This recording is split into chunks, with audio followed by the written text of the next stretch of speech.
Le grand manguier du village a servi du bois. Écoute cette histoire. Dans un village, il y avait un grand manguier. Ce manguier faisait la fierté du village. Il y avait de l'ombre. Lorsque les villageois étaient fatigués, ils venaient se reposer sous ce manguier. Et lorsqu'il faisait chaud, ce manguier leur donnait la fraîcheur. Chaque matin, les villageois allaient au champ. Et lorsqu'ils revenaient, ils se réunissaient tous. Lorsqu'un villageois avait des problèmes, il venait se confier sous ce manguier. La soirée, les femmes venaient vendre leurs articles. On organisait les jeux et concours sous ce manguier. Quant aux enfants, lors de la saison des mangues, ils dansaient, criaient, jubilaient de joie en suçant les mangues. C'était le coin de repère du village. Ce manguier qui leur faisait beaucoup de bien, qui leur donnait la chaleur lorsqu'ils avaient chaud. Un jour, lors de la saison des pluies, il était en train de pleuvoir avec un vent violent. Qu'une branche s'est cassée et est tombée sur un villageois. Le villageois était blessé et il est parti pour recevoir les soins nécessaires. Le lendemain, les villageois se sont réunis et ont dit: ce manguier n'a pas sa place dans ce village. Il a failli tuer un de nôtres. On doit le couper. Il y avait un sage dans le village qui a dit: ne faites pas ça.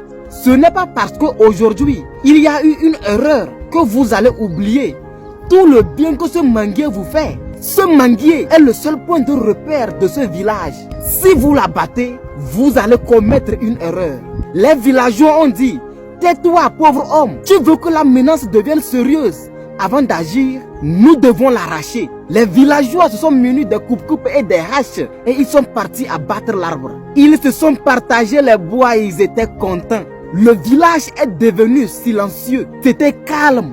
Rien n'était plus comme avant. Et lors de la saison sèche, lorsque les villageois allaient au champ et que le soleil sortait, ils s'arrêtaient et disaient à leurs enfants: lorsqu'il y avait le manguier, c'était bien. On allait se reposer sous le manguier. On discutait des problèmes du village. Mais maintenant qu'il n'y a plus le manguier, personne ne se soucie du problème du village. Si on savait, on allait laisser ce manguier. Et lorsqu'il faisait chaud, les sages disaient: lorsqu'il y avait le manguier, c'était bien. On allait se reposer sous le manguier et recevoir une fraîcheur.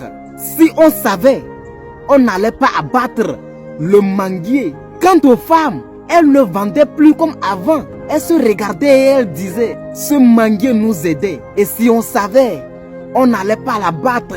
Les enfants ne s'amusaient plus comme avant. Le village n'est plus le même depuis la disparition de ce manguier. C'est quoi la morale de l'histoire? On reconnaît ta vraie valeur lorsque tu n'es plus. Tu es là, tu les aides, tu les inondes de ton amour. Mais eux, ils ne voient pas ça. Tu les encombres, tu les énerves, tu les gênes. Mais le jour où tu disparais, le jour où tu décides de partir parce qu'ils n'ont pas reconnu ta valeur, c'est le jour-là ils se rendent compte vraiment de qui tu étais. Si cette histoire t'a touché, n'hésite pas à la partager, à me laisser un commentaire